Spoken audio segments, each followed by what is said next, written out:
Buenas tardes. Vamos a continuar con la unidad 2, clasificación. La clasificación sirve, en primer lugar, para comprender la teoría de los contratos.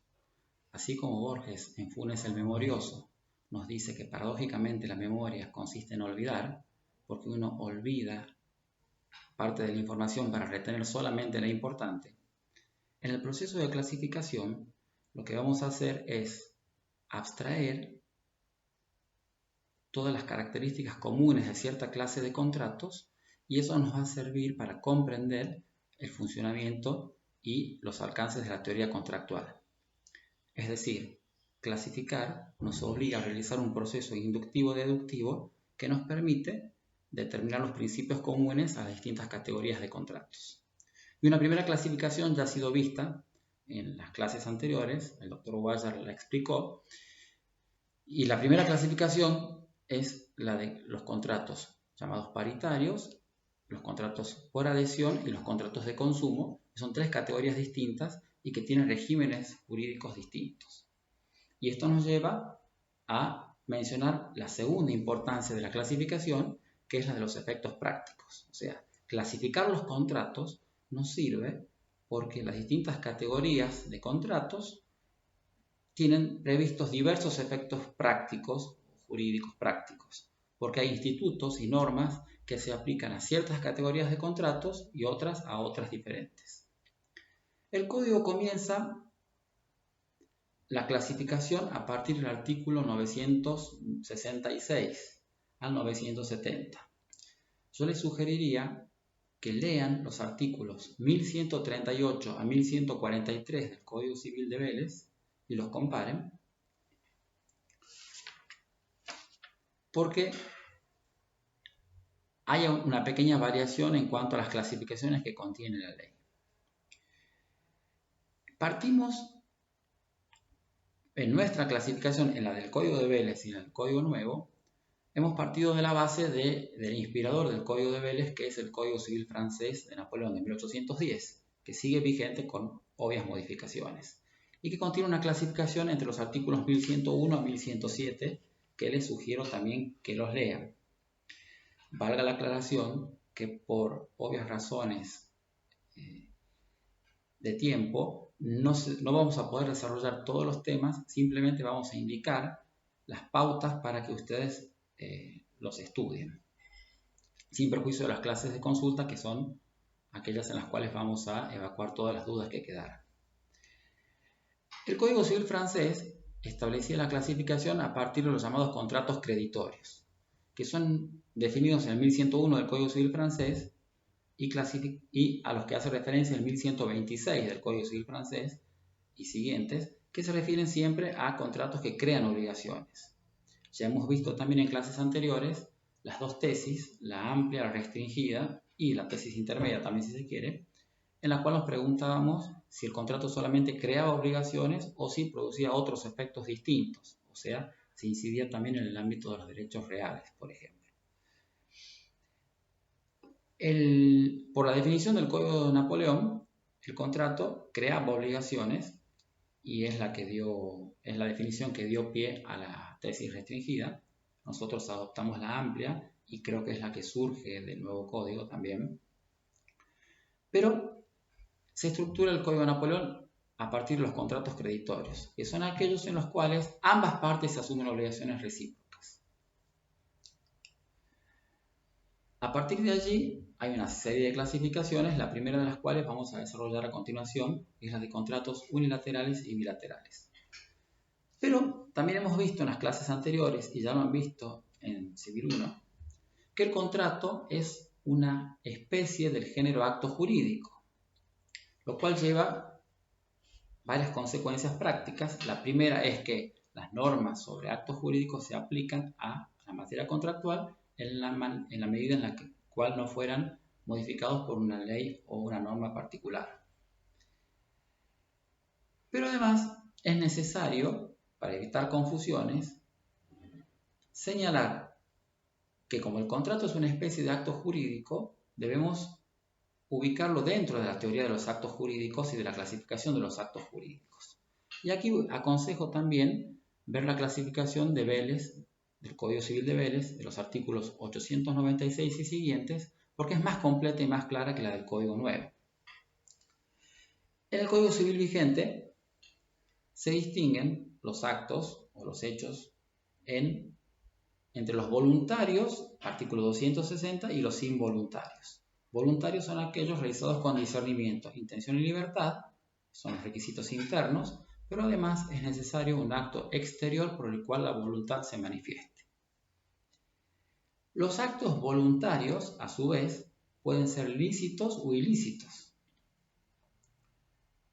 Obviamente son lícitos cuando no están prohibidos por el principio de reserva de la Constitución. Todo lo que no está prohibido está permitido, y por el contrario son ilícitos los actos prohibidos.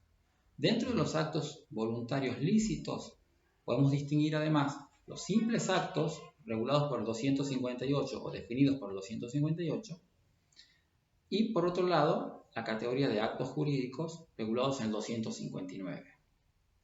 Lo característico del acto jurídico es que es un acto humano voluntario lícito que tiene por fin inmediato establecer relaciones jurídicas, crear, modificar, transferir o extinguir derechos u obligaciones u otras relaciones jurídicas. Esos actos jurídicos pueden ser unilaterales o bilaterales. Esa clasificación estaba bien señalada en el Código de Vélez. El Código Civil y Comercial no tiene esa clasificación expresa, pero surge de su articulado, porque hay distintos supuestos de actos jurídicos unilaterales. Por ejemplo, el testamento, el otorgamiento de un poder, o la declaración unilateral de voluntad, regulada por el artículo 1800, que ustedes ya han estudiado en obligaciones. Los actos jurídicos son unilaterales cuando son otorgados por una sola parte o centro de interés, y son bilaterales cuando, para otorgarlos, concurre la voluntad de dos o más partes, de dos partes. Y el contrato es una especie de acto jurídico bilateral, o sea que allí debe ser incluido dentro de la teoría del acto jurídico. Es un acto jurídico bilateral, porque necesariamente hay dos partes o centros de interés, como ya se vio en la definición. Ahora bien, no debe confundirse el contrato como acto jurídico, que siempre es bilateral, con la clasificación que vamos a ver ahora, porque el Código Civil distingue o clasifica los contratos entre unilaterales y bilaterales. Son unilaterales aquellos contratos en los que una sola de las partes se obliga hacia la otra sin que ésta le quede obligada, dice el artículo 966. Y por el contrario, son bilaterales cuando las partes quedan recíprocamente obligadas la una hacia la otra. Es decir, que si todo contrato es un acto jurídico bilateral, el contrato será unilateral o bilateral según sus efectos. O sea, si ambas partes quedan obligadas recíprocamente, el contrato será bilateral. Caso contrario, será unilateral. Ahora, los unilaterales pueden clasificarse a su vez en rigurosamente unilaterales y no rigurosamente unilaterales. ¿Cómo es esto? Un contrato es rigurosamente unilateral cuando una sola de las partes queda obligada y la otra no. Por ejemplo, la donación. Juan le dona a María un auto y ese contrato genera la obligación de Juan de transferir la propiedad del auto a María, y María no queda obligada a nada. El contrato es rigurosamente unilateral. Pero para que un contrato sea bilateral se requieren dos condiciones: que ambas partes queden obligadas y que esas obligaciones sean recíprocas. De allí que si ambas partes quedan obligadas, pero no hay correspectividad o reciprocidad entre esas obligaciones, el contrato será unilateral, no rigurosamente unilateral. Por ejemplo, la donación con cargo. Volvamos al mismo ejemplo. Juan le dona un auto a María, pero establece como cargo que María debe llevar 30.000 pesos al Cotolengo o a Cáritas. En ese supuesto, el contrato de donación sigue siendo unilateral, porque Juan es el que queda obligado frente a María. Existe otra obligación, que es la de María, pero esa obligación no es recíproca con la de Juan.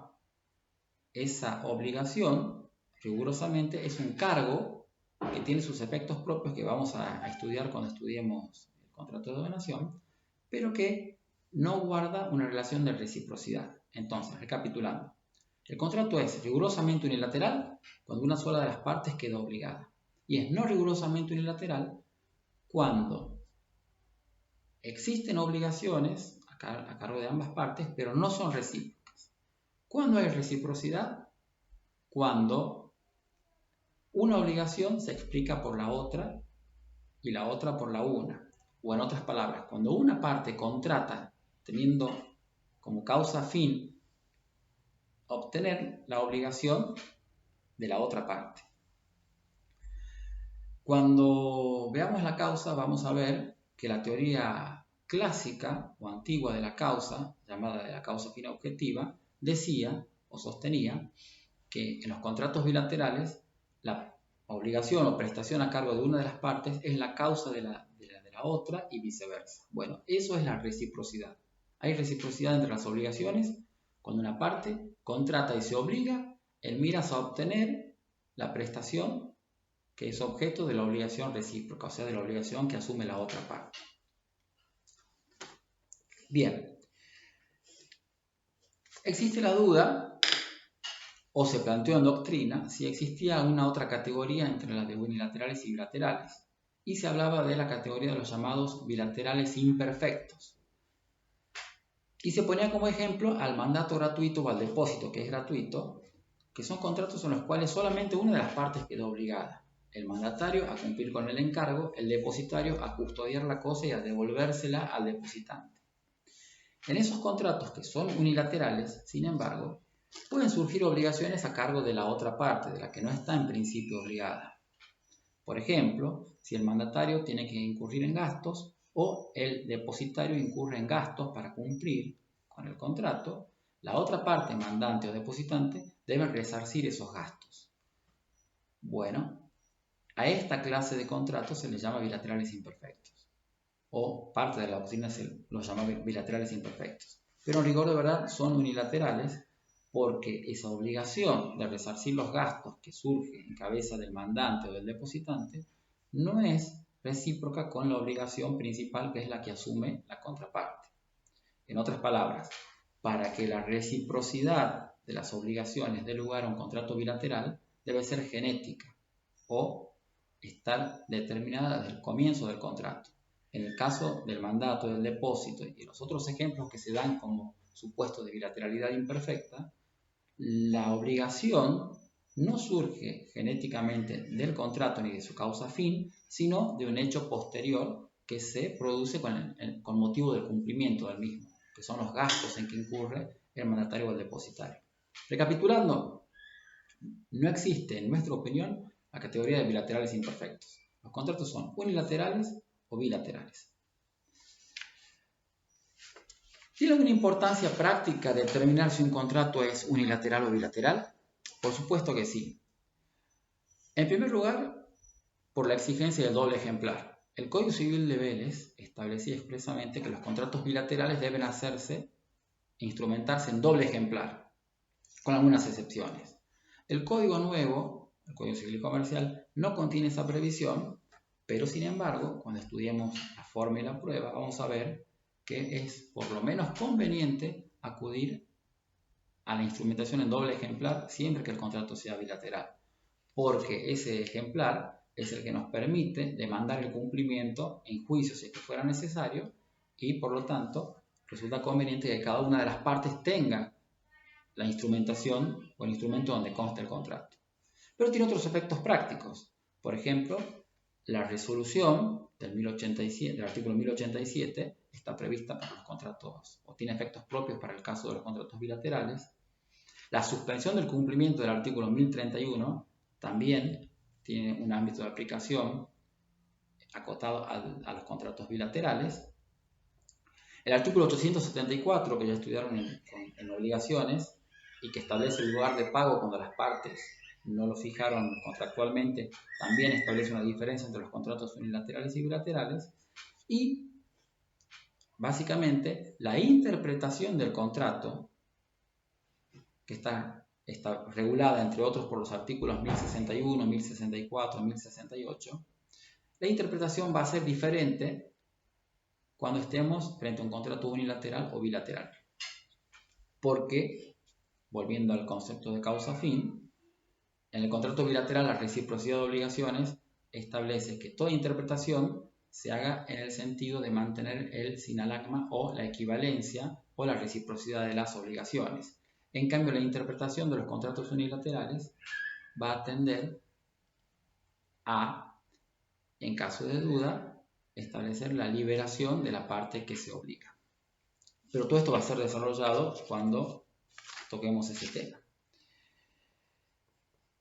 Algunas palabras sobre la categoría de contratos plurilaterales. El artículo 977, una norma que ha sido criticada por su ubicación metodológica, pero también por su aparente futilidad, se refiere a los contratos plurilaterales y establece no otra cosa, que lo que ya establecen los principios generales en materia contractual, y es que cuando más de dos partes concurren a celebrar un contrato, es necesario el consentimiento de todas esas partes, lo cual es evidente u obvio. Ese artículo 977 se refiere a la llamada plurilateralidad estructural. Hay básicamente dos categorías de contratos plurilaterales. ¿Qué son los contratos plurilaterales? Aquellos en los cuales hay más de dos partes, tres o más partes o centros de interés. Esa plurilateralidad puede ser estructural o funcional. Es estructural cuando hay tres o más partes, y es el supuesto del artículo 977. Pero además hay una plurilateralidad funcional, y se produce cuando, a los efectos prácticos del contrato, existen tres o más partes y que generalmente van a tener un interés común, ¿verdad? En primer lugar, a los contratos plurilaterales, sea la pluralidad estructural o funcional, se aplican subsidiariamente las normas que rigen a los contratos bilaterales. Eso es lo que dispone el artículo 966. En la pluralidad funcional existe un interés común, además de intereses particulares. Por ejemplo, en el contrato de sociedad, Juan, Pedro y María se unen, celebran una sociedad para realizar un negocio común, vender zapatos, por ejemplo. Cada uno se obliga a una prestación. Juan pondrá un local donde funcionará la zapatería, María pondrá el capital y el restante socio pondrá el trabajo. Las voluntades van o tienden hacia un fin común o un interés común, que es el de desarrollar la actividad de fabricación y venta de zapatos. Pero también existen intereses particulares, que son los intereses de ganancias particulares, y esas ganancias se van a distribuir entre Juan, Pedro y María en la forma en la que ellos convengan. Y esto es relevante a los efectos de la interpretación, artículo 1065, porque debe interpretarse el contrato en miras a esos intereses o fines comunes y también a los propios. La plurilateralidad funcional tiene algunas consecuencias prácticas que no están reguladas en nuestro Código Civil y Comercial, pero que se pueden buscar, si quieren, los antecedentes en el Código Civil Italiano, en los artículos 1420, 1446 y 1459, que establecen ciertas particularidades. En un contrato bilateral, la nulidad afecta a todo el negocio. Juan le vende a Pedro un inmueble. Si el contrato fuera nulo, por ejemplo, por un error esencial que vice la voluntad de Juan, el contrato queda sin efecto. En cambio, en los contratos plurilaterales, la nulidad del vínculo de una de las partes, o la anulación, o aún la resolución por incumplimiento respecto a una de las partes, no afecta al contrato, salvo que la participación o la prestación que se anula fuera esencial. Volvamos al ejemplo. Juan, Pedro y María se obligan a realizar aportes para realizar en conjunto, en sociedad, la fabricación de zapatos. Si el vínculo de uno de los tres fuera nulo, Juan, Pedro o María, por ejemplo, fueran incapaces o adoleciera de error su consentimiento, etc., el contrato no necesariamente es nulo, sino que subsistirá con las otras partes, salvo que la prestación fuera esencial. Por ejemplo, si el único que sabe fabricar zapatos es Pedro y su voluntad ha sido viciada y el contrato es nulo, esa nulidad se extenderá y afectará a los restantes vínculos, sencillamente porque el contrato no se puede cumplir, porque la prestación es esencial. Pero dejando de lado ese supuesto, la nulidad y aún la resolución del contrato no afectan a las restantes partes si el contrato pudiera subsistir. Y esa regulación del Código Civil italiano ha sido receptada para el derecho argentino por el artículo 16 de la Ley 19.550 de sociedades comerciales. Y ese es básicamente uno de los ejemplos típicos de plurilateralidad, el contrato de sociedad. Pero hay otros ejemplos. Todos los contratos asociativos de 1442, que son aquellos que no crean un nuevo sujeto de derecho como la sociedad, que es una persona jurídica, sino que simplemente las partes o diversas partes unen sus esfuerzos para realizar algún negocio común del cual van a obtener utilidades, regulado en 1442. La transacción entre tres partes. Supongamos que Juan le deba a María, María le deba a Pedro, Pedro le deba a Luis, o están en juicio o están discutiendo la propiedad de algún bien, la disolución o liquidación de alguna sociedad, etc. La transacción realizada entre tres partes es un ejemplo de plurilateralidad. Otro ejemplo es el del fideicomiso para construcción. No es infrecuente que una persona llamada fiduciante, propietario de un terreno, lo entregue a un fiduciario que es un constructor que va a construir un edificio y se establecen ciertos beneficiarios o fideicomisarios que a veces hacen aportes de capital, aportes dinerarios cuando compran las unidades y son partes del contrato, y en ese contrato de fideicomiso el fiduciario construye el edificio y finalizada la obra entrega y adjudica las unidades al fiduciante, a los al fideicomisarios y a los beneficiarios. Todos esos supuestos de plurilateralidad se aplican subsidiariamente las normas que rigen para los contratos bilaterales y el principio que ya hemos señalado, que es un principio que surge del artículo 16 de la Ley de Sociedades, y es que la nulidad o la resolución por incumplimiento respecto de una de las partes no afecta a las demás ni a la subsistencia del contrato por el principio de preservación del contrato, salvo que su prestación fuera esencial.